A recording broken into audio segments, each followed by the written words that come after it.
आज की इंडस्ट्री के अंदर जहाँ पे बॉलीवुड टॉलीवुड सब मिलके पूरा दम लगा रहे हैं अपनी फिल्म को 100 करोड़ 200 करोड़ 300 करोड़ 400 करोड़ 500 करोड़। भाई साहब एक सपना है। हाँ, कुछ फिल्में कर जाती है जैसे कि धुरंधर या फिर RRR, बाहुबली, पुष्पा, KGF, सलार या फिर शाहरुख खान की पठान वगैरह वगैरह बड़ी प्रोजेक्ट्स आराम से ये सब अचीव कर लेते हैं, लेकिन उनको भी काफ़ी ज़्यादा टाइम लग जाता है।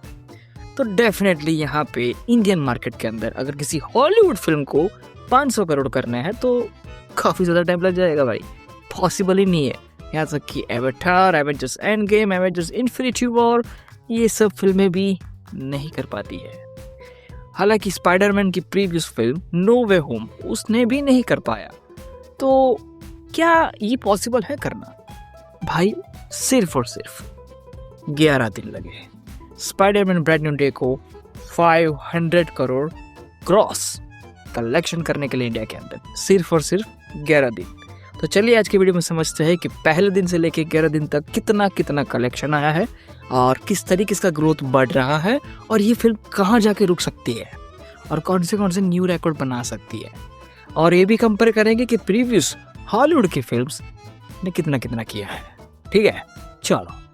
हाय, माय नेम इज विराज और सोनी ने इंडिया के अंदर आज 10 अगस्त को ऑफिशियली एक पोस्ट डाल के अनाउंस कर दिया है कि Spiderman brand new day has crossed officially 500 crore in India. This is a very big number, very huge number, बहुत बड़ा नंबर है भाई। लेकिन यहाँ पे रफली अगर फिगर रिपोर्ट की माने तो 504 करोड़ है, लेकिन ये जो प्रॉफिट या कुछ भी कह लो या कलेक्शन कह लो, ये क्रॉस फिगर है, नेट नहीं है। नेट समथिंग अराउंड अभी 480 अराउंड है, 84 अराउंड 484 करोड़ के अराउंड है, लेकिन ग्रॉस 500 कर गया है, मतलब आराम से नेट में भी 500 क्रॉस हो जाएगा एक दिन में। अब बात यहाँ पे ये आती है कि जो हॉलीवुड की सबसे ज़्यादा कमाई करने वाली इंडियन के अंदर, मतलब इंडिया के अंदर कमाने वाली फिल्म थी avatar the way of water. ठीक है, तो उसने 2022 के अंदर कुछ 474 करोड़ का लाइफ टाइम कलेक्शन किया था। ठीक है, पूरा मिला के लाइफ टाइम कलेक्शन। देखो यहाँ पे मैं कोई वर्ल्ड वाइड कलेक्शन की बात नहीं कर रहा, सिर्फ इंडिया के अंदर की बात है। इसने 474 करोड़ का लाइफ टाइम कलेक्शन किया था, लेकिन ब्रांड न्यू डे ने 11 दिन के अंदर 504 करोड़ कर दिया है। मैसिव। अब मुझे भी पता है कि स्पाइडरमैन की हाइप कुछ ज़्यादा ही है, इवन डूम्सडे से भी ज़्यादा है, क्योंकि जब उसका ट्रेलर लॉन्च हुआ था व्यूज़ 24 घंटे के अंदर 700 मिलियन क्रॉस कर गए थे वर्ल्ड वाइड, तो डेफिनेटली हाइप काफ़ी ज़्यादा थी। तो ये समझते हैं डे वाइज, डे 1 से लेकर डे 11 तक कितना कितना इसका कलेक्शन आया है। ये कोई रैंडमली फिगर नहीं आया दोस्तों, इसका बहुत ही नेचुरल फ्लो में ये हुआ है। सो मूवी ने पहले दिन यानी कि डे 1 जो कलेक्शन इंडिया का है वो 60 करोड़ का है। ठीक है, उसके बाद डे 2 आता है जहाँ पे हमको थोड़ा ड्रॉप देखने को मिलता है, जहाँ पे मूवी ने 49 करोड़ का कलेक्शन किया, which is still very huge for a Hollywood film in India. Day 3 के अंदर उसने वापिस से बड़ा जंप लिया, विच इज 70 करोड़। ठीक है, 70। और उसके बाद डे 4 जो उसका वीकेंड था, proper last day of the weekend, जहाँ पे सबसे ज़्यादा एक्सपेक्टेशन है, तो वहाँ पे उसमें कलेक्ट किए 77 करोड़। मतलब कि ओवरऑल वीकेंड के 4 दिनों के अंदर अंदर ही इसने 327 करोड़ का कलेक्शन कर दिया। अब ये जो 327 करोड़ ये रफली 4 डे का कलेक्शन नहीं है, लेकिन एक्सटेंडेड फर्स्ट वीक का कलेक्शन है। ठीक है, मतलब वीकेंड के 4 दिन और बाकी के 3 दिन मिला के इसके 327 करोड़ होते हैं। ठीक है, इस हिसाब से अब कोई भी हॉलीवुड फिल्म के लिए ये कोई नॉर्मल रन नहीं है। ये दिख रहा है ये फिल्म काफ़ी ज़्यादा बड़ा करने वाली है। नाउ इससे ज़्यादा कलेक्शन की है, लेकिन जिस तरीके से जिस स्पीड में ये कलेक्शन हुआ है, इसका एक बहुत ही बड़ा रिकॉर्ड बन जाता है। क्योंकि एवेंजर्स एंड गेम ने अपने फर्स्ट एक्सटेंडेड वीकेंड, मतलब पूरा जो 7 दिन था, फर्स्ट 7 डेज, उसके अंदर उसने 330 करोड़ का कलेक्शन किया था। यहाँ पे 327 करोड़ का कलेक्शन है, मतलब डेफिनेटली एक नया बेंचमार्क सेट हो चुका है हॉलीवुड फिल्म्स के लिए इंडिया के अंदर, जो स्पाइडरमैन ने क्रिएट कर दिया है 2026 में। अब बात करते हैं day 5, day 6, day 7 and day 8 के बारे में, जो सेकंड वीकेंड के पहले के डेज है। ठीक है, यहाँ पे नॉर्मली कोई भी फिल्म अपना फ्लो तोड़ देती है, स्पेशली हॉलीवुड की बात कर रहा हूँ, और कलेक्शन धीरे धीरे डाउन होता दिखता भी है, और यहाँ पे भी यही हुआ है। यहाँ पे डे 5 के अंदर स्पाइडरमैन ने 24 करोड़ का कलेक्शन किया, डे 6 के अंदर 22 करोड़ का, डे 7 के अंदर इसने कलेक्शन किए हैं 70 करोड़ का, मतलब 70, ठीक है 17। एंड आफ्टर दैट डे 8 के ऊपर इसने कलेक्शन किया है 14 से 15 करोड़ का रफली कलेक्शन। यहाँ पे दिख रहा है वही फ्लो टूट चुका है।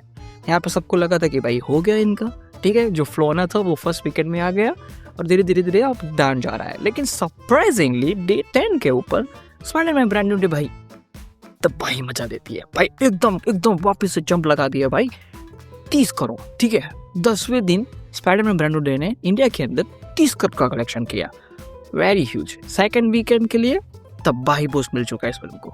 और इसी जो जंप आया है वो कुछ अगर अप्रोक्सीमेटली मिला ले तो 106% का जंप है, ठीक है, उतना प्लस हुआ है। जो मान लो कि इस फिल्म को उन्होंने 400 करोड़ के क्लब के अंदर को क्रैक करा दिया है इजीली किसी भी हॉलीवुड फिल्म के लिए, ठीक है, फर्स्ट टाइम। उसके बाद जो 11वां डे है इसका, जो अभी लेटेस्ट है, वो 500 का क्रॉस दिखा रहा है, मतलब कि अभी 500 करोड़ के क्लब में भी इसने इजीली एंट्री ले ली है।